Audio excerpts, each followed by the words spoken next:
the Bears had a shamrock, a horseshoe, and other objects up their ass to win that game last week. I had a flashback to that great scene in Jaws where they cut the stomach of the shark open and they pull out like a license plate from Louisiana and a shoe. There's a lot of stuff up there.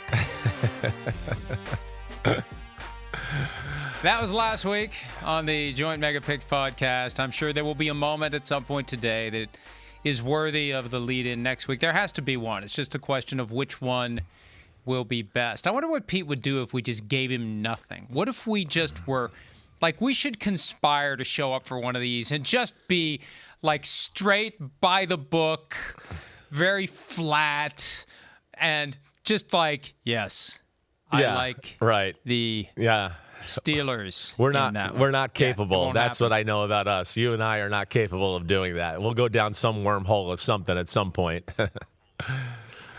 Well, and look, that's part of the fun of doing this. I have complained about it in the past. I complain no more because at the end of the day, we're just talking about the games and we're having fun while we do it. And we pick the games, and it gives those who would like to chastise me for having positions about gambling fodder for saying, you have a podcast where you pick the games. You're not allowed to point out the many flaws in the current bet reality of pro sports. But I do, and I will, and off we go. How's it going? Hey, I'm good, man. We got 4 teams on byes this week, so we got a little time to shoot the proverbial shit on the way in. Definitely. I mean, not that much time though. We always screw ourselves over by doing that. But I mean, I'm good, man. I've always, got a little extra pep in my step on Thursday just because I go, okay, the next 24 hours are a little lighter for me, and I do have to switch the page to college football this afternoon, so that's always on my radar, and I'm like, all right, I got to grind away. This week we have 3 games on NBC, and we have a game at 10:30 at night, right? So that's the first time I've had a game there where we're going to have a pregame show and a halftime show for the West Coast Big Ten, right? Washington and UCLA. So that's a little different going on in my life, but I'm excited about tonight's game too, man. That's going to be fun. In the barn, smoky, drinky. Going to be a fun time. So how long will you be at work? Not that it's work. We work in the toy department, but how long will you be in the building on Saturday? Oh, at Saturday, I think I'm going to be there. I mean, I'm going to be there for 12 hours for sure. Yeah. I mean, at some point, I think our first game's at 3:30. Right, so pregame at 3. I'll probably get there around 1:30-ish, right, while trying to watch the games in my house at 12 o'clock a little as I get ready and all that. And then, I figure a 10:30 game, all right, so maybe 11 hours because you figure halftime might be around midnight, 12:15, 12:20, right around there, and then I think we're done after that. So we'll see, hopefully. All right, well, we'll see you on Sunday at the studio for what should be a pretty compelling day. In each window, there is a great game. Yeah, right. Not as many great games as last week, but every window has one that is must-see, and we'll give you the picks. What's your favorite? What's your favorite game of the week? Yeah, it's your favorite game of the week. What's your one? Because I know our game's awesome, and we're not biased ever. Rams Bucks is great, but that Colts Chiefs thing at 4:25 is incredible, right? And then what do we got in our? And then that's at 1 o'clock. Oh, that's at 1 o'clock. Excuse me. And then we got Eagles Cowboys at 4:25, and our game at 8 o'clock that night. Right? It is a good window, including tonight too. I'm contractually obligated to say officially that my favorite game is the one on NBC and Peacock, but there's something that is inherently intriguing about Eagles at Cowboys. There just is, and we'll break that one down coming up later in the Joint Mega Picks podcast. But the Cowboys have something happening now that at least makes them very interesting for this Sunday against an Eagles team that is struggling offensively. Again, we'll break that down later. For now, we were both 10-5 last week because we disagreed on 0 games straight up. We also why do I have to be the guy that gets eaten by the shark? I got to be the guy that gets eaten by the shark? Damn. Damn it. Yeah, well, hey, it doesn't end well for the shark either. It doesn't end well for the shark. Right. Spoiler alert. Smile, you son of a bitch. It doesn't end well for the shark. Okay, 7-7-1. against the spread. You know, it was the first push all year long against the spread. Isn't that odd? Yes, that right. It's the first time in all these weeks that the game ended right on the spread. But we disagreed on, I think, 5, 6, 7 games, so to push on those was good. And, look at you, best bets. I know. It was a rough week. It was. And Bobblehead Phil didn't help me very much either. I was 1 and 2. Bobblehead Phil has been relegated to the barn where he permanently will reside until there's another bobblehead that takes his place. Well, so yeah, there we are. I still that hold a killed me. one-game The lead. Packers-Giants game was my tie. That's where I had my best bet, right? Where the Packers were on the verge of controlling the game a number of times and then just couldn't do it. And then the other one was a little bit the same way because I had the Texans-Titans and I had the Texans covering. And the same kind of thing, kind of on the verge of like taking over the game a few times and just couldn't quite make the play to do that. That's what's frustrating, man. I need a bounce back here this week badly. It is another example of how every time we think we have it figured out, we realize through a full slate of games that we don't. You can compete with us in the full slate of games this weekend and every week this season. Play along at the DraftKings free Florio and Sims $1,000 pick'em pool. You pick every game against the spread for a chance at a $1,000 prize pool. And again, that's available every single week. Download the freaking DraftKings app. Click on the pools tab and enter the freaking Florio and Sims free $1,000 pick'em pool to make your picks. And there is a change this year. No Thursday night games involved, so you have until Sunday at 1 o'clock Eastern. And it's funny, we read the same script every week, and yours starts with download the DraftKings app. Is there anyone out there that hasn't downloaded the DraftKings app yet? Isn't that funny? Like, it should be open, the DraftKings app, because I assume anyone who's inclined to participate with us already has it on their phone. Regardless, access it, download it, press the button, do whatever. And this is a free pool, free $1,000 pool every week, and you get to go head-to-head with us. Okay. Let's get to week 12. 4 teams on a bye. Broncos off, Chargers off, Dolphins off, Commanders off. So, we also have gotten a suggestion to put team records on the graphics. So we will be doing that. We've made that change. We do accept about time Pete did that. Criticism. About time Pete did some work here. It was goddamn. I mean, shit. We're just, gosh, give him some information, Pete. Damn. Now, wait. This assumes that the records he puts on the graphics will be accurate. Right. That's the next challenge. Right. We'll find out one at a time. Yeah, exactly. Starting with Thursday night's game. The Buffalo Bills, 7-3, taking on the 5-5 Texans. Buffalo is favored by 5.5 on the road with an over-under of 43.5. DraftKings has 87% of the spread money on Buffalo. You are 2-8 against the spread versus the Bills. And this is desperation in different forms for both teams. The Bills desperately trying to catch the Patriots. The Texans desperately trying to pull their way into the wild card chase. Division title is going to be tough now. Even though they still have 2 games against the Colts, they're behind by 3 games in the AFC South. Who do you like in this one? I'm at a coin flip here with this football game here. First off, my thoughts on the Texans defense, right? Do I think they can shut down and slow down Josh Allen and company in that offense? Yes, I do. We saw that last year. I mean, they did it early on in the season last year. They have the kind of speed on the edge that can contain people like Josh Allen, right? So that kind of speed is where Josh Allen, when he plays the Houston Texans, some of those magical plays we saw him make last week against the Tampa Bay Buccaneers and company, I don't think he's going to be able to make that against the Houston Texans, let alone their scheme on the back end is really special too. And you know my thoughts about Buffalo. They're not all that special as far as their ability to throw the ball at will against whoever it is, especially a team as talented as the Texans secondary. Now, can the Bills run the football? That's going to be the big question of this one altogether. And I would say no, I don't expect them to. This is the gifted part of the Texans defense is they're so fast and so good, they can play run defense and still get out of there and play pass when they're worried about the run. So with all that, I think I look at that and go, ooh, okay, I like that part of the Texans. But then there's the side of, do I trust the Texans offense to be able to move the ball consistently against the Bills defense, right? The Texans try to be balanced on that side of the ball. They're not a real good running football team, but they try to stay patient with it, right? So that's where I've gone back and forth in this one. And I want to take the Texans, but I just don't have the guts to do it. If it was C.J. Stroud, I would take the Texans in this game, no brainer. I'm going to take the Bills 17-14. I know.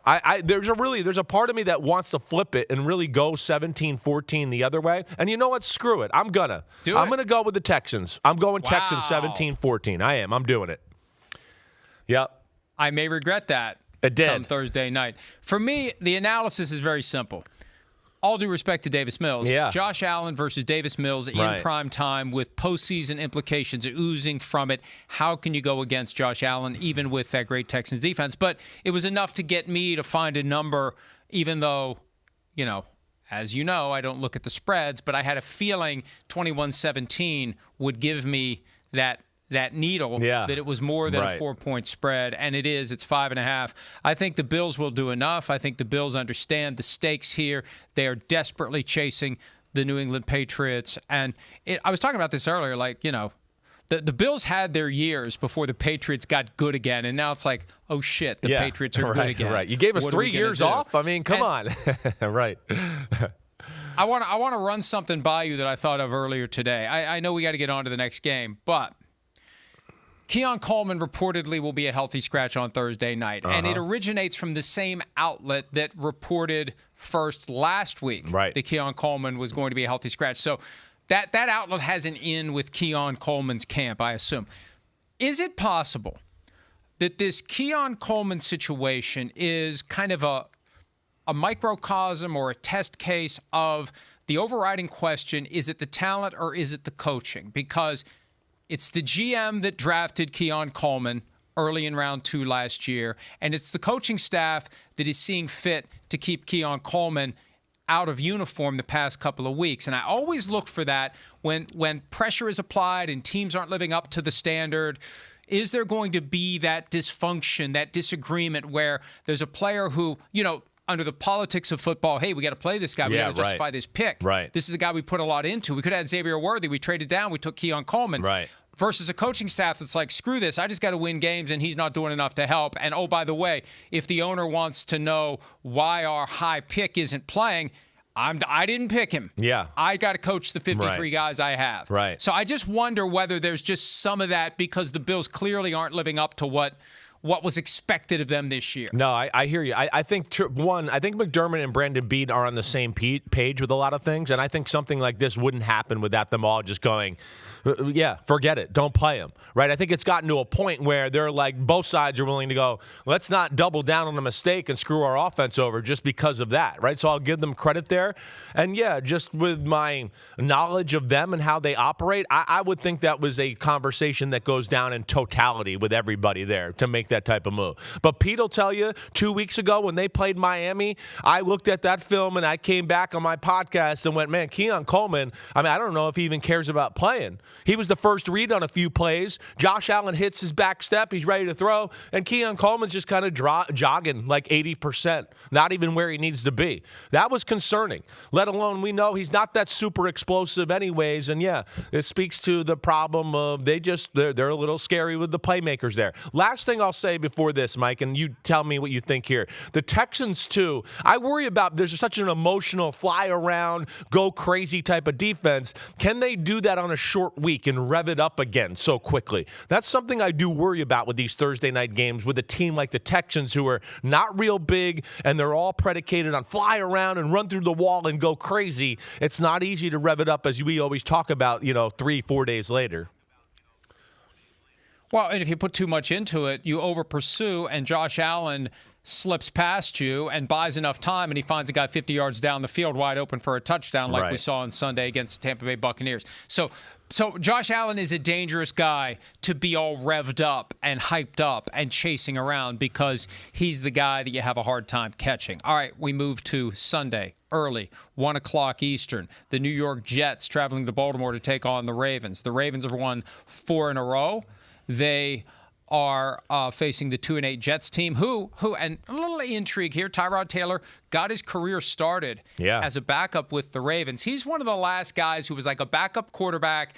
Nobody really was paying attention to him. And then the moment he hits free agency, boom, he becomes the Bills starter. And he's played a lot of football over the years, but he goes back to Baltimore as the starter in place of Justin Fields. The Ravens are favored by 13.5 with an over-under of 44.5. It's a tie for the biggest spread of the week with Seahawks-Titans.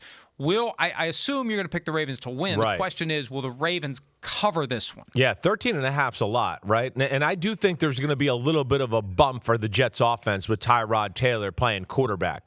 That's what I look at as well, right? I think a little bit of the unknown there. Are they going to be able to call some pass plays that the Baltimore Ravens haven't seen a ton on film, right? Where they go, oh, they don't do this, but now the Jets are practicing all week, and they're like, no, Tyrod Taylor does this and this well. So we're going to unveil this a little bit more this week, right? That's where there's a little bit of a scare for me as far as the spread, where the game goes that way. But all in all, I mean, the Ravens defense has played pretty good football now for about 5 weeks in a row. I mean, even, dating back to before the bye week when they lost to the Rams, only 17-3, with not a full strength on defense that day, right? So there's some things there that I like about the Ravens, and I think the defense continues to be better and better. The Ravens offense, on the other hand, right, it's been solid, but it's not been what we know it to be at this point, as far as when we know they're clicking on all cylinders before Lamar Jackson got hurt this year, what we saw last year and all of that. That's the one thing I'm just going, wait, Baltimore, Lamar, they got to kick that in overdrive. I think this is the week that happens. I think the Jets will give them some opportunities to make some plays downfield. They're aggressive, and they're going to have to worry about Derrick Henry running the ball down their throat a little bit. So I'm going to bet they get on track this week, and there's just too much balance for the Jets defense, all right? Jets D, what was I going to say? They only have no interceptions the whole year. Can you believe that? I had to throw that out there because I noticed that when I was breaking the game down yesterday. But 31-17 Ravens. Sorry to ramble there. So you have them covered by a half point. Yeah. I got 24-14. I think that, look, the Ravens have not been blowing people out. And Lamar Jackson, and this is a point that you've made many times in the past. When you have a guy who maybe came back from a hamstring injury a little earlier than he could have or should have, and we saw in his return he wasn't really going 100% that Thursday night game against the Miami Dolphins. Right. And then what happens? After the Minnesota game, he's got a knee injury and doesn't practice on Wednesday. And now he didn't practice on Wednesday with an ankle injury. You start getting injuries elsewhere if you're compensating for one area of the body. Right. I'm concerned he's not 100% or close enough to it to be dominant. And then Kyle Hamilton pops up with a shoulder and a groin injury. He didn't participate in practice on Wednesday. I just think the Jets can keep it respectable. I hear you. I'd be stunned if the Jets win it, but I think they can keep it respectable with Tyrod Taylor. And I'd love to see the Jets get Justin Fields on the field.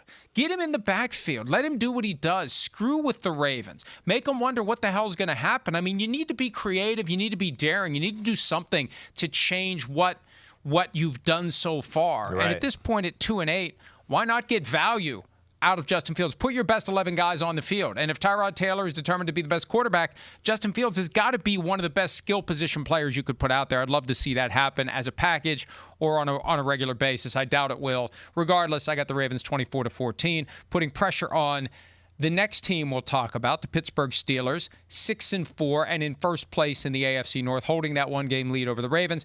The Bears, 7-3. They're in first place in the NFC North, barely ahead of the Packers at 6-3-1 and the Lions at 6-4. Chicago is favored by 2.5.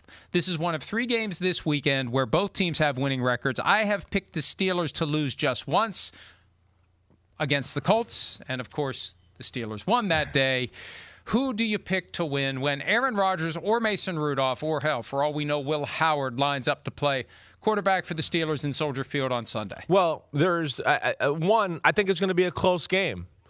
And right now in a close game of football, I like the Chicago Bears. I mean, they seem to be the most comfortable in that environment. I mean, gosh, it's every freaking week.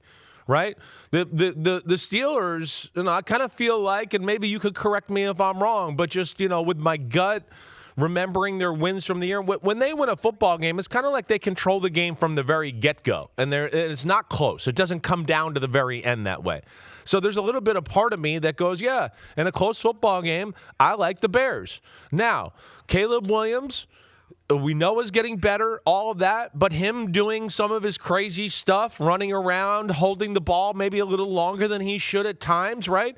That scares me too, especially against, as we know, T.J. Watt and Highsmith and Herbig and all that. I mean, they thrive in those environments to where guys scrambling and they knock the ball out of his hands, right? So that's where I worry about that. And their edge guys, I do feel like, can contain Caleb a little bit to a degree. But this is still not a good defense in Pittsburgh. I want to make that clear. This is still, again, yes, we all look at the score last week at the Bengals game and just we forget it was 13-9, and the Bengals were driving. And then they got a touchdown, a defensive touchdown that kind of ended the football game. So I'm not sitting here looking at it like, oh, the Steelers fixed all their woes there. I'm going to go Bears here, all right? I'm going to go Bears, right, and take them 23-20. Close one, not best bet, but I'm going to take them winning this football game. And since you raised the point, let's go ahead and fill in the gap here. Yeah. The Steelers beat the Jets week 1 on a 60-yard walk-off field goal by Chris Boswell. Okay. So that was a close game that the Steelers won late. Week 3 against the Patriots, they had to stop the Patriots, who were driving right around the 30. Remember, Pop Douglas caught the short pass, had the first down, took the step back, ended the drive, ended the game. The Steelers had all the turnovers that day to keep the Patriots from winning a game they should have won. Right. The Vikings in Ireland, that was a game where they had to hold off the Vikings late, and there was that issue with the Vikings couldn't see the play clock. And, but the Steelers have shown that they can win close games. And look, here's the difference maker for me. I believe Aaron Rodgers, despite the fracture in his wrist, will play. I believe he will play. I believe he will play well enough. This is going to be his last game ever against the Bears, last visit ever to Soldier Field. I mean, we don't know what's going to happen next year, but he's got the vibe this year of a guy who is pulling the train into the station. So this is it. And that's going to drive him. And it was funny because on Tuesday, Mike Tomlin said, he doesn't care. He just loves football. He wants to play in any game. And then Wednesday, Rodgers was like, boy, it's really special to me to go back and play the Bears one more time. So he's going to do it. He's going to be there, and I think he gets it done. He blew his chance to beat the Packers. This was the next game. When the schedule came out, it was Packers, then Bears. When do they play the Bears in Chicago? Right before Thanksgiving. Oh, wow, that's an intriguing game. This is a bizarro bingo bango bongo. I got 23-20 Steelers. Okay. A bizarro bingo bango bongo. That's amazing. So what we're going to what are we going to call it if the score hits, right? Because it's not a bingo bango bongo. What the hell do we call? What's the last word we do? Bunghole, right? So this is we gotta come up with another word here because it could be reverse bingo bango bunghole. So I don't know. We're gonna have to figure that one out. All right, you like the Steelers, I like the Bears. As we take that under advisement, right? I like it's the pasta and meatballs, but the pasta and meatballs really have begun this year. Ketchup and egg noodles like some schnook. All right, the Patriots 9-2 taking on the Bengals 3-7. This was the game last year, week 1, where, hey, if the Bengals just win that game against a Patriots team that otherwise went 3-13, the Bengals would have made the playoffs. Right. This year, it's the Patriots trying to punch the ticket to the AFC East crown. New England's favored by 7 with an over-under of 50.5. I believe that Joe Burrow is playing on Sunday. You think he is? I believe he'll be back. Right. I think he'll play. They've done nothing to suggest he won't. He fully participated in practice on Wednesday, which means, as we've learned thanks to the Ravens, he took every first-team rep in 11-on-11 drills. The toe is healed. He's back. And remember all the breathless reports? He'll be back mid-December at the earliest. Remember that the next time somebody tries to tell you how long someone's going to be out, because we never know. It's just whatever the agent tells the insider at the time. Yeah, right. Yeah. So he's back weeks before we expected. I think he'll play.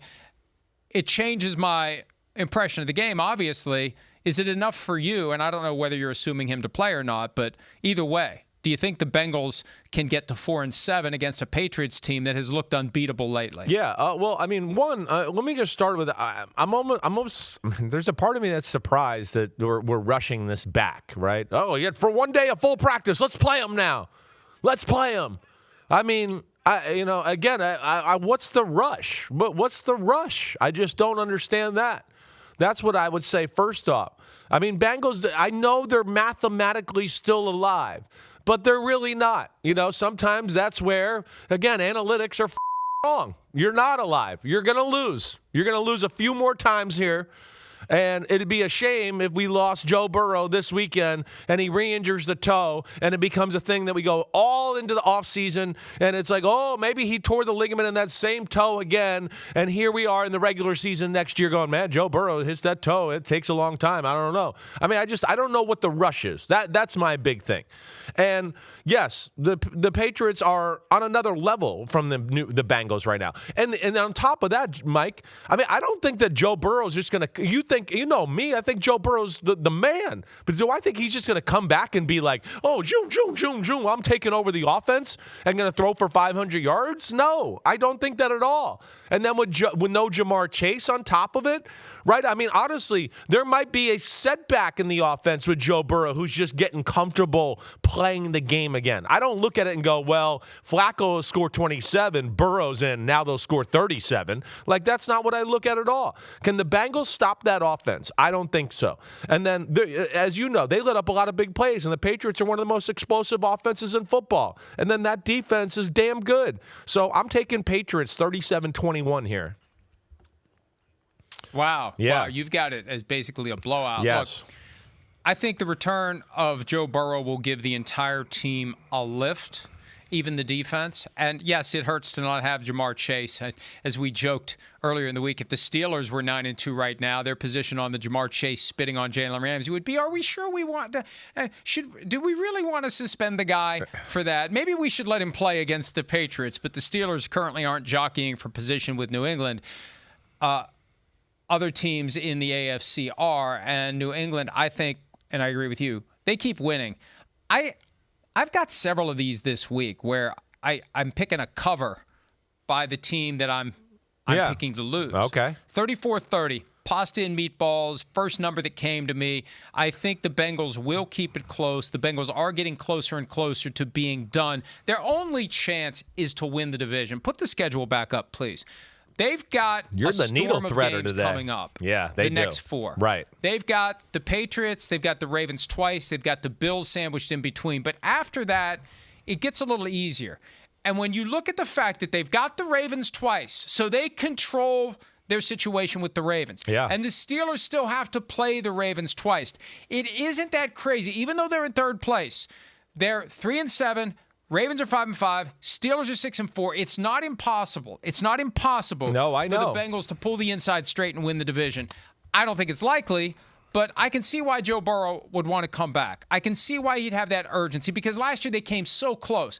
And I think this is the kind of team where if you get to the playoffs, anything can happen. But again, the defense is worse than it was last year. That continues to be the problem. That's why I think the Patriots win. I was thinking maybe there's an upset in the works here. Maybe the Patriots are flat for this one as they get closer to their bye week and they're feeling pretty good about themselves. You know, the game against the Jets wasn't a blowout. I think the Bengals can keep it close enough to cover 34-30. All right, next up on the docket, the New York Giants likely to get Jackson Dart back. We'll see how that goes. Either way, they go into Detroit. Giants at 2-9. Lions are 6-4. The spread is 10.5 with an over-under of 50.5. 87% of the spread money is on Detroit. And I think the worst time to beat or to face Detroit is when they've just lost a game that they really thought they could win and make a difference. Right. 6-4, they've lost twice as many games this year already as they lost all of last year. I think this is a bad spot for anybody who'd be walking into Ford Field. Yeah. No, I agree. In my breakdown here, right, in my notes, the first two things I wrote was the Lions will be pissed and they're back at home. I mean, there's something to that. And, of course, it's a Giants defense that's not incredibly good. They will definitely put their corners and things in some vulnerable positions against a team that we know can take advantage of that and that offense, right? The Giants defense, really, it gets gashed every week. So what's to make us think it's not going to get gashed this week against an offense that's really damn good, right? So that's the one I look at. And then, the Giants just are not in the same class as Detroit in a lot of positions. We know that. Now, Jackson Dart being back, okay, right?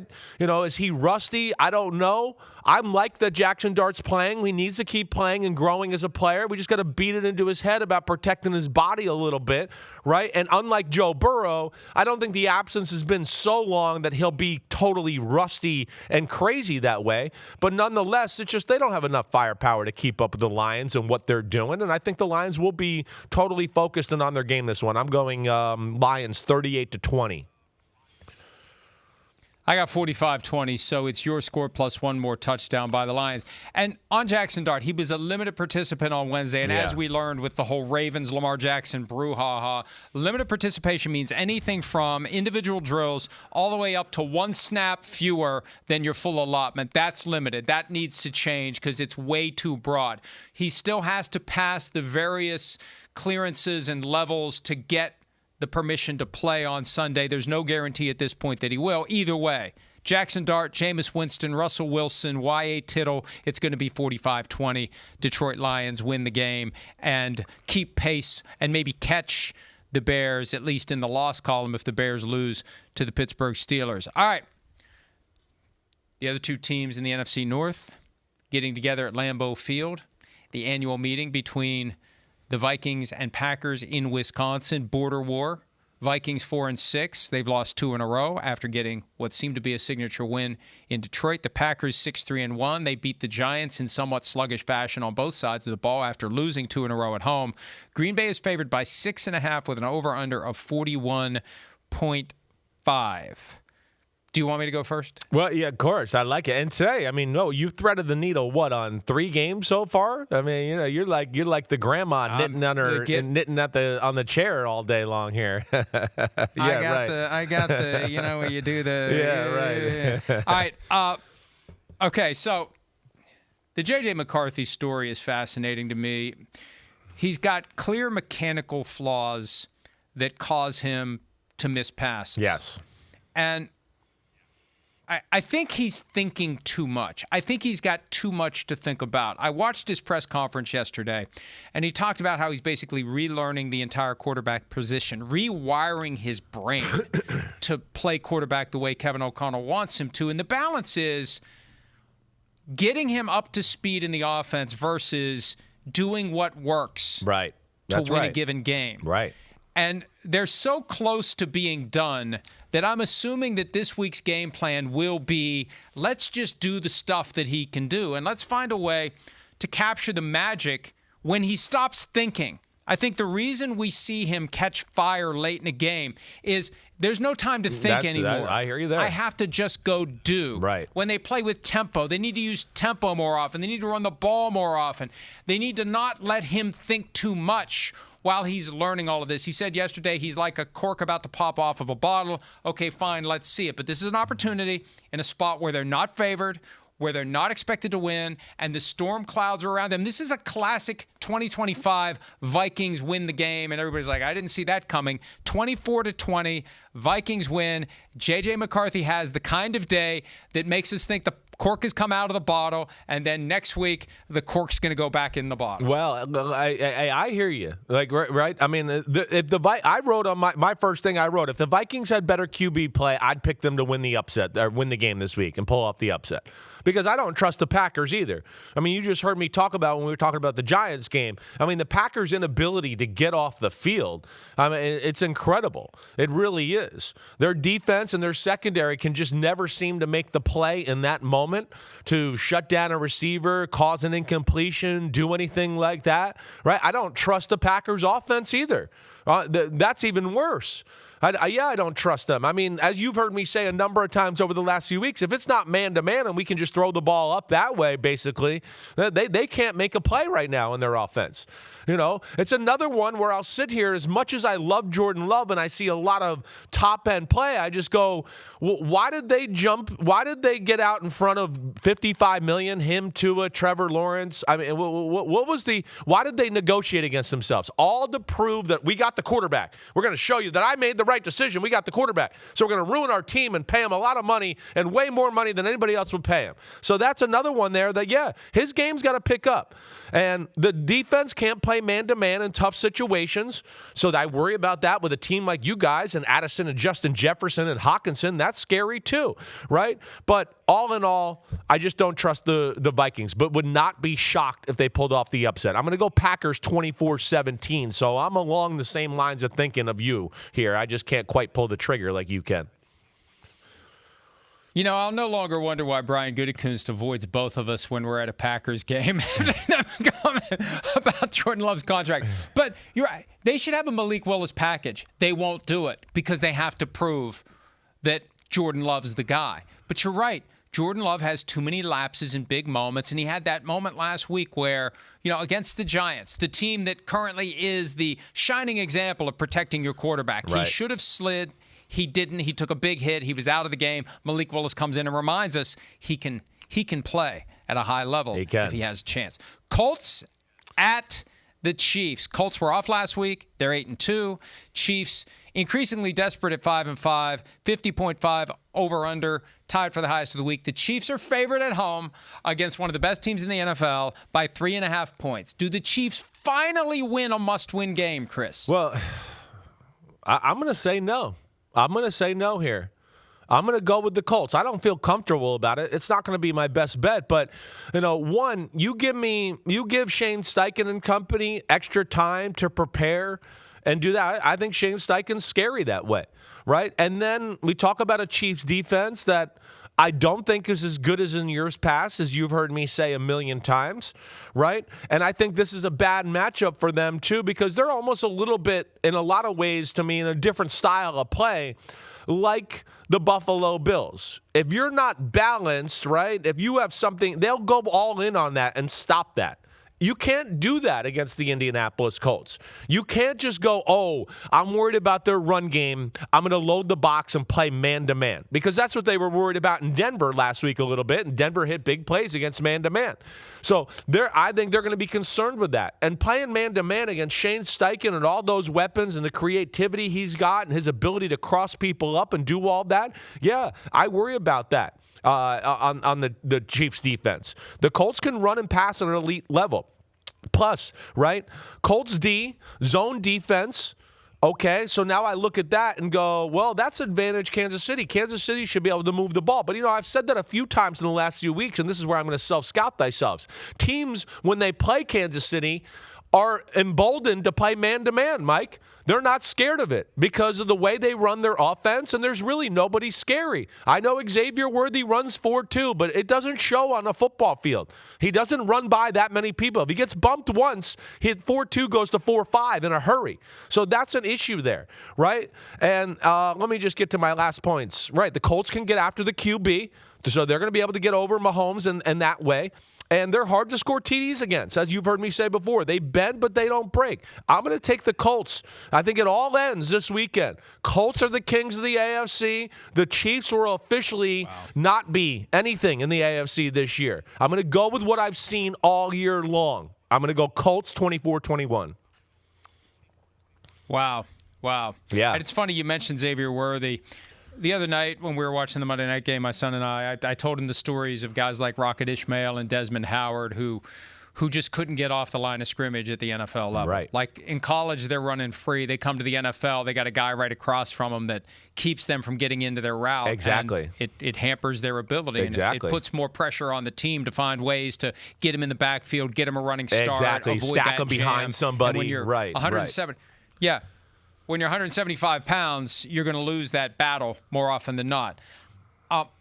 This one is the one that I back and forth, and eventually I had to take my hand off the checker. Mm-hmm. If there's any team out there that would be backs against the wall, 5-5, chips are down, shit has hit the fan and splattered all over the uniform, and it's time to do something, it's the Chiefs. And I don't know how hot they're going to get. I don't know that they're even going to make the playoffs. I think it'll be hilarious if the Trevor Lawrence fall down, go boom twice play is the thing that keeps them out of the playoffs in a head-to-head tiebreaker with the Jacksonville Jaguars for the 7th seed. Right. That could happen. Right. Hell, I was talking about this earlier today on PFT Live. The Ravens, the Chiefs, and the Bills could all miss the playoffs. Could you imagine that happening? But at the same time, these are still the Chiefs. It's the same DNA. It's Patrick Mahomes. It's desperation time. And it's, it's one thing to beat up on the Dolphins, to beat up on the Titans twice, to roll over the lesser teams. What happened the last time the Colts went into a tough spot against a winning team? What happened? Yeah, They right. didn't look like the Colts. They shit the bed. In Pittsburgh. Right. Yeah. Outdoors, on grass. I think that bed shitting part 2 is going to come on Sunday. Chiefs 27-24. I'm still threading the needle. I'm still giving the Colts the half-point cover. I had no idea. I didn't expect the Chiefs to be favored by 3.5 points. Grandma Florio, get on out. my lawn. I like get the on Chiefs my to win. lawn. I'm Grandma Florio. I'm knitting something special today. Are you done? Yeah, I'm done. Why my grandma? I guess grandma. I haven't known too many sews and knits, grandpas and to sew a whole lot. chews Right. tobacco. So, yeah, exactly. Right. Yeah. My grandpa, my grandma used to sew. My grandpa. Yeah. Go ahead. No. Well, your grandma used to skin squirrels too, so I don't know that your grandma was the typical grandma. She'd be knitting there, and I swear I can have memories of my grandpa growing up, sitting in the chair, chewing something, whatever, and literally spitting on the floor sometimes. And I'd be like, did he just spit on the floor? And just say, like, and I was just like, damn, he did. He just spit on the floor, and like, I'll clean it up later, or somebody else will. That's some of my memories there. One of the memories I have of childhood is visiting my grandparents and my grandpa with a mouthful of mail pouch tobacco and a Tupperware container with paper towels in it that he would spit in. And he had about 3-point accuracy for, a small forward. That's right. about how often he actually hit the bucket Right. when it was time to spit Right. in his makeshift plastic spittoon. All right, the Seahawks take on the Titans. The Seahawks are 7-3. The Titans are 1-9. Seattle's favored by 13.5. The over/under is 40.5. This is the biggest road favorite of the season so far, and it's the third time the Titans are a touchdown plus underdog at home. Seattle had their chance last week, and they blew it. Will they have a little bit of a letdown in Tennessee against the Titans on Sunday? I don't expect it. I think there's something kind of special with Seattle. And even though they lost that game last week, I still believe in them. I think there's a lot of ways you look at that game last week, and I go, it made me feel even better about them in some ways. I know Sam Darnold's under the spotlight in big game football, and we're going to still have to evaluate that. I get that. But all in all, yeah, I still think the Seahawks are a team that's in the Super Bowl window, and I look at their defense and I just go, yeah, there's no way that the Tennessee Titans do anything on that defense this week. As you've heard me say before, I think it's one of the best defenses in football, up front, secondary, scheme, all of that, right? And the Hawks defense will score in this one. That's how confident I feel about this, right? I still got respect for that Titans defense, but I think there's too much Hawks offense and their defense wearing the Titans offense down and giving them the ball after 3 plays every other series. That's another thing I look at. I go 31-13 Seahawks here. Yeah, I got the Seahawks winning this one by the score of 27-17. So it's this is a bigger needle to thread because I got a 13.5-point cushion. I had a flashback to last year when Sam Darnold had a couple of off games on the road against the Jaguars and the Titans. Now, he didn't have any receptions against the Titans, but it just was a sluggish, slow, can't apply the death blow. And I kind of think that's going to be the same thing for the Seattle Seahawks on Sunday against the Titans. They've got some big games coming up. This is going to be an easy one to not show up and just blow them out. So I think the Seahawks win, but they don't cover. All right, we're going to do the late afternoon games for Week 12 when the Joint Mega Picks podcast, Chris Sims Unbuttoned at PFT PM, continues right after this. All right, late afternoon games for Week 12 Sunday. The Jaguars, after a huge win, a complete dismantling of the Chargers, go to take on an Arizona team that has lost 2 in a row in blowout fashion. Jonathan Gannon, coach of the team, getting hot seat questions. It seems to be moving toward possibly the end of the road. The Jaguars are only favored by 3, though, with an over-under of 47.5 in Arizona against the Cardinals, Who do you like? Yeah, it's amazing, the Cardinals, right? And the Cardinals, in my opinion, too, they made the mistake of like, hey, we're going to build the team, we're going to build the team, we're going to build the team, we're going to build the team. And they've never got a superstar on either side of the ball. And here they are, their asses are going to get fired because they thought, oh, we can just build the perfect team. And that's where we've had this conversation so much lately, right? You got to have players. The games are too close. You got to have some dudes that can make some plays in some big moments. And Arizona doesn't have that. How can you pick Arizona right now? How can you do it? That you got to be crazy to pick Arizona in any shape, way, fashion, form, whatever the saying is, all right? Yeah, I'm going with the Jaguars. They're better, right? I think that's the saying. I think that's the saying. In any shape, way, or form, or whatever the saying is, Boom. I think you nailed it. I nailed it. Boom. So, yeah. And there's our lead for next week. The Cardinals of defense has been horrible as of late. As long as Trevor doesn't do anything dumb, they win this game. They should move the ball at will. I'll go 27-20 Jaguars. Wow. You mean even if Trevor does something dumb, because all due respect to Trevor Lawrence, you can set your clock to him doing something once a week that makes you say, what the was that? He still recovers from it, and he had one last week, but they won 35-6. So, hey, they're getting it done, and I think they get it done this week, 24-17 over the Cardinals, sending Jonathan Gannon one step closer to his inevitable demise. And he gets it. He said this week, this is the business we've chosen. That's right. He's got the Hyman Roth mindset. Good answer. This is every coach that gets hired is going to get fired with very few exceptions. All right, speaking of coaches who may get fired, the Cleveland Browns take on the Las Vegas Raiders. Both teams are 2-8. Shedeur Sanders making his first NFL start. He debuted last week against the Ravens and really wasn't horrible. He really wasn't. The numbers weren't great, but he was not horrible for a guy who had no reps with the first team at any time all year long. The Raiders are favored by 3.5, 36.5 over under. That's the lowest over under of the week. Who do you have? I'm going the Browns. I'm going with the freaking Browns. Wow. I am. I just, the Raiders, I think, are the worst team in football. The Browns, I think Shedeur will do his best to take care of the football this week. That's really all he has to do, right? Now, I know that the Raiders it's going to be an ugly football game. The Raiders defense, as you've heard me say, I think with especially an offense like this that's not incredibly talented and they're pretty basic, and they're going to be basic with Shedeur Sanders, right? Yeah, it's going to be a defensive struggle. But I also look at the Browns and go, hey, they do stay with the run game, right? They know what they are. They know they're offensively challenged that way. This is nothing different. The big thing I look at is I just go, the Browns defense. This game right here, the Raiders, they got shit on offense. They have nothing. They have a propensity to turn the ball over. I think this is a game the Browns D wins. I think the Browns D gets a few turnovers. They might even score a touchdown. I'm just going to go with this because it's two teams you can't rely on. I'm going to go with the Browns just have more talent on the field and their defense makes some plays. I'm going to go Browns 13-10.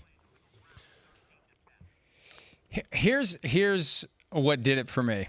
This one fact, courtesy of NBC Sports Research. Yeah. In 28 seasons as a head coach at both the NFL and college levels, Pete Carroll has lost 5 straight games once in his career in 1994 with the New York Jets. Right. He's lost 4 in a row twice this year.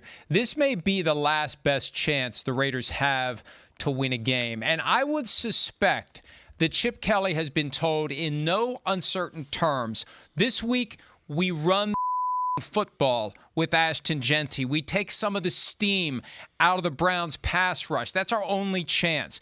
And I think the Raiders are going to find a way to win this one just because this is pretty much it for the Raiders. They lose this one, they may go 2-15. So I got the Raiders winning 23-20. Oh God, it's another needle thread. Grandma's back on the front porch in the rocking chair with that round thing that you could do the needle point into. Right, okay, right. I don't know what the round thing was called, but I just remember the round thing. Okay, excuse me. This is, to me, other than the game that's on NBC and Peacock, this is the game that I find the most compelling. The Dallas Cowboys, after their week off, with a great performance offensively, yes, I know it was against the Raiders, but still, they're clicking right now. And the Eagles come to town with a sluggish offense.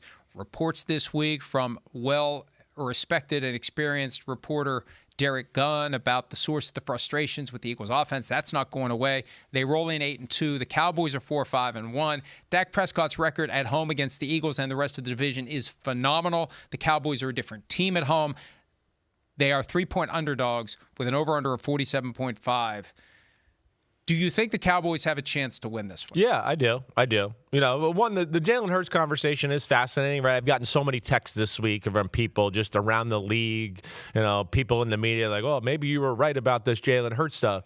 And I want to be like, what are you talking about? Do you think I made this stuff up? I've been told by people that have been there, now there, were there, players, coaches. Like, I didn't make this up. You know me, Mike. I mean, damn. I'm like shocked that people are like, oh, I'm having a little this week where like people are like, oh, I guess Chris Sims isn't full of shit. And I'm going to be like, well, when have I been full of shit, right? I might have been wrong before. I might be an idiot and a jerk, but damn. I mean, I when I say stuff like that, I usually know, like no.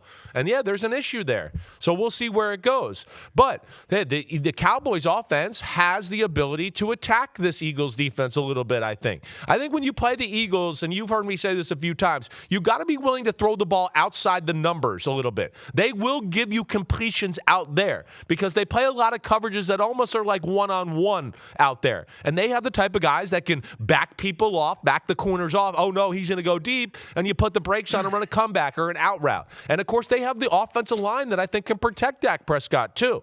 The big question is just, can the Cowboys defense, right? I know it was better, but how much better? It's the freaking Raiders, right? Can they stop the Eagles' boring-ass, horrible offense? I'm not sure about that. So I'm still going to go with the Eagles winning this one. I'm going to go 24-20, realizing there is a possible upset here, but the Eagles just find a way to win more times than not. Of course, I'm going to go with them here.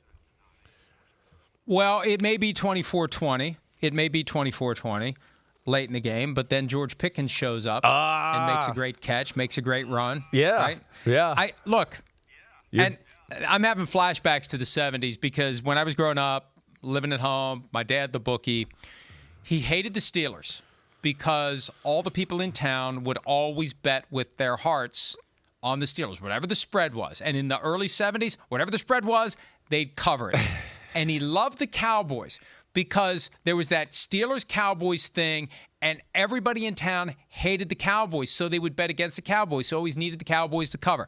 And, you know, it influenced me, that and the Hail Mary cheating game from Drew Pearson also influenced me to be anti-Cowboys. But I'm coming around on the Cowboys. There's something about this team. And I don't know whether, you know, the Marshawn Nealon tragedy galvanizing them, how they played last week, the fact that George Pickens is playing at a level that kind of, you know, proves that I wasn't completely full of shit when I said this guy can be pretty good when they weren't using him in Pittsburgh. It's all kind of coming together for me, and it makes me think they can pull this off. They didn't get blown out week one. No. When they played in Philadelphia. Quinnen Williams was a difference maker last week against the Raiders. I think the Cowboys win this one. What's the score? 24-21. Late field goal from Brandon Aubrey to win the game, 24-21. I don't think you're crazy there, right? I mean, I see the path of an upset. I just don't trust the Cowboys defense yet. I'd like to see one more game, and that's what's making me chicken out. All right, this is a game, if they played it in the Forest and it fell, would anyone hear it? The Falcons taking on the Saints. Falcons 3-7. Kirk Cousins returning to the site of his only career playoff victory when they beat the Saints in overtime in the wild card round in 2020 thanks to an uncalled offensive pass interference from Kyle Rudolph. The Saints are 2-8 coming out of their bye. Falcons 3-7 falling apart. Saints are favored by 1.5. Over under 39.5. Who do you have? Yeah, I'm going to go Saints. I'm going to go 19-17. I'm going to keep this simple. One, I feel like the Saints are like at least fighting and still trying to build something there. It feels like the Falcons, it like you said, it's over. And from what I've seen from Kirk Cousins this year, I kind of want to say it's over too. I mean, it's his arm has gotten noticeably weaker than last year. He's got noticeably less athletic than last year. So I just look at it, I don't like what I see from the Falcons. Saints, 19-17. You know, maybe I'm being influenced by the fact that this really is the last time that I can set you up to say that 1,000 times in a 3-hour window. Exactly. On Sunday. Right. Because no matter what's going on in the game, you're going to be saying you're liking a Kirk Cousins. Bijan Robinson, I like it at Bijan Robinson. I just think that there's that rivalry there, and they're feeling desperate, and I feel like they understand the heat is on Raheem Morris. If they're ever going to step up and play for Raheem Morris and try to save his job, it is now. It is this weekend. I think Cousins does enough. The Falcons do enough. I'm probably going to regret this. 23-17 Falcons. I hope All so. right, we break. When we return, the 2 primetime games to be played Sunday night and Monday night as Chris Sims Unbuttoned and PFTPM Joint Mega Picks podcast continues right after this. DraftKings Sportsbook is an official sports betting partner of the NFL, and new customers can bet $5 and get $200 in bonus bets if your bet wins. Download the app and use promo code CORNERBACK when you sign up. DraftKings Sportsbook, the crown is yours. As always, please bet responsibly with only money you can afford to lose. And if you listen to idiots like me, there's a good chance that you shall. All right, Sunday Night Football, the Buccaneers 6-4 taking on the Rams 8-2. The Bucs had that game in Buffalo that for a while it looked like maybe they would pull out a shootout. The Rams looked like maybe they were going to lose to the Seahawks. Primetime, NBC and Peacock. Rams favored by a whopping 6.5. We've each picked the Rams to lose just once this season. 49.5 is the over-under. They'll be honoring Aaron Donald at halftime. I think if things aren't going well, they should just put him in uniform and let him finish the game. Who do you like? I like the Rams all the way here. I just don't trust the Bucs defense, right? I don't think it's very good. They're not very good at defending the pass. And they're definitely not good at defending the pass when they have to worry about a run game. And the Rams, as we know, they can run the ball. The Rams they got a top-notch run game. They really do. And then they got a million ways to create plays down the field. They can do just about whatever they want on offense. The Rams are really special on that side of the ball. So, yeah, I look at that, and with a Buccaneers team that doesn't cover all that well in the back end, I just think there's going to be too many plays. And you know my other thought always with Todd Bowles is just when you can run the ball, he tends to overplay it a little too much. Now, we know that the Bucs can make some plays on offense too, but this is where I think you and I get back into the conversation we had Monday morning a little bit. The Bucs defense is not good. They need the offense to be at full strength. Bucky Irvin, I think, is going to be back, right, this week? So that's a good thing. But, yeah, they need Godwin to start playing and being, like, close to 100% because I don't think they're going to be able to get into the late games in the playoffs and that and go, oh, it's a 20-17, 20. They're going to have to win 30-27, 34-31. That's the way it looks to me right now, and I don't think they're equipped right now to do that and hang with the Rams. Plus, I think the Rams are playing awesome on defense. I'm going 34-24 Rams. I'm not so sure Bucky Irving is going to be back this weekend based upon something I heard when we were in Philadelphia. I'll tell you off air what I heard. I want to be careful. It just underscores the very real existence of inside information. It's because it's something that probably shouldn't be out, but I don't think he's going to be back anytime soon. It definitely is more information than what's available in the injury report. Either way, look, I kind of went back and forth on this for a couple of reasons. First of all, I suck at Sunday Night Football this week for whatever reason. The games I lose are Sunday night, to the point where Garrett was talking shit about it a couple of weeks ago, and I want to say, hey, pick all the games and let's see how you do. You get one game a week. Let's do all of them and let's see how it goes. I'm hitting 70%, all right? It just so happens that the ones I'm losing are the night games. And I let that get in my head a little bit to the point where I almost picked the Buccaneers because I'm thinking, hey, you know what? Did I pick the Buccaneers? I hope so.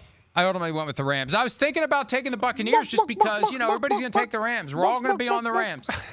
It's too late. My hand's off the checker. I stick to the rules of checkers. I put the hand off the checker when I made Rams 27-24 my pick. It is yet another needle thread. I think I have every underdog you're incredible. To cover. I've never seen lose. you do this. Yeah, it's incredible. No, I've never done it. Anyway, I think it's going to be close, and I think Baker Mayfield is going to be pumped up, but I just feel like there's going to be something that happens late that saves the Rams bacon and causes the Buccaneers to lose the game. 27-24 Rams win. All right, Monday Night Football. And I did notice, and I made this comment on Twitter, and it got 49ers fans riled up. It wasn't a comment on the 49ers. They were selling the shit out of this Monday night game. Last Monday night, they had this long commercial with Bohemian Rhapsody playing. It's like, is this thing ever going to end? Did they cut a new music video of the entire song for Panthers 49ers? And the problem is, even though the Panthers are 6-5, we are conditioned to think they stink. Why do we want to watch the Panthers? Well, the Panthers are 6-5. They're hot on the heels of the Buccaneers. They're in position to catch them and really take over first place in the division. They'll be 7-5, and the Bucs would be 6-5 if the Bucs lose and the Panthers win. The 49ers are a compelling and fun team to watch this year. They're 7-4. They're favored by 7, over under a 48.5. Do you like the 49ers to beat the Panthers in the George Seifert Bowl? Yeah, no, I definitely like the 49ers to beat the Panthers. I do. One, I think Brock Purdy being back certainly, right, is a bump for their offense. He does have more talent than Mac Jones, and he's a little bit better athlete. I will say over the last few weeks, we've actually seen the emergence of a 49ers run game. So that's another positive thing you look at, okay? And then they're getting somewhat healthy at the receiver position. So all of those are positives, definitely. But I do think the Panthers are better than people realize. And my biggest issue, what I worry about, I think it's just a little bit the 49ers defense, right? Where I do think Carolina will be able to run the ball and make a few plays in the pass game, too, on the 49ers defense. I'm taking 49ers, but the 7 points is too much. 23-29ers. Oh, this is one where I ended up not threading the needle. I've got the Niners 28-20 winning this game. Christian McCaffrey, by the way, is on pace to have 1,000 yards rushing and 1,000 yards receiving for the second time in his career. He's already only one of 3 to ever do it. Marshall Faulk did it. Roger Craig did it. McCaffrey would be the first one in league history to do it twice. He did it with the Panthers, and now he's doing the Panthers. He gets a shot at the Panthers. He gets a chance to do it again with the 49ers. All right. Best bets in Folsom Prison Blues when we wrap this thing up right after this.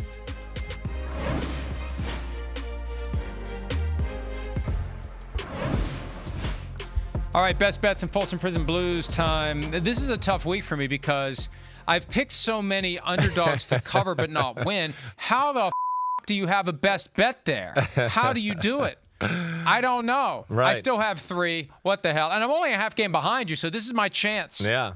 What do you got? Give me one. No, you go first there, buddy. But this is my chance. What the hell are you talking about? Your chance. It's my chance to run away with this thing right here this week. Let's go. Well, I'm gonna. You're only a half game ahead. You're only a half game ahead. All right, give me the Lions. Give me the Lions covering the spread against the New York Giants. That's the easiest one. Okay, I'm gonna take the Lions too. That's one of mine as well. So I'm going there. Yep. I know it's 10.5 points, but it's dangerous for the Giants. All right. What's your next one? All right, I'm gonna go back to our bizarro bingo bango bongo. Listen, I took the Steelers last week and they delivered. This just feels like a game. This is pasta and meatballs all the way. This is pierogies and kielbasa. The Steelers go to Chicago and win the game, regardless of who the quarterback is. I feel like it's just time for the Bears to lose one, and the Steelers can win it. You like it, Aaron Rodgers, eh? All right. My next one is I'm going the Patriots. I don't give a damn if it's Joe Burrow, right? Joe Flacco, Joe Mama, whatever. I don't care. I'm taking the Pats. I don't think Burrow's a bump. I mean, he's going to have to get used to playing again. So I like the Pats with -7. And I'll go 49ers on Monday night. I think the 49ers, you get the Carolina Panthers all the way across the country. You know, this is the team that lost to the Saints at home not that long ago. You can't forget that. I think the 49ers in a position to kind of flex their muscles and show that they are a contender in the NFC. All right, Folsom Prison Blues pick. The one I got game one more pick, that we jerk. picked All right. straight up. I'm going to go. There's one more best bet. Yeah. Sorry, go. I'm going to go Seahawks. I got them winning 31-13. I know it's 13.5. I thought about Rams. I thought about Colts, but I'm going to go Seahawks. All Lions. right, Folsom Prison Blues, Lions for me. Lions too. I'm going Lions as well. That's it. All right, screw you. I hope you have the worst week ever. Up your butt, Joe Boo. Yo. Thanks for watching, homies. We are now in the NFL season here on Chris Sims Unbuttoned. Hit subscribe to get our weekly picks, game recaps, film deep dives, and much, much more. Thanks again for watching. Subscribe, rate, review. Peace out. You know where to find us.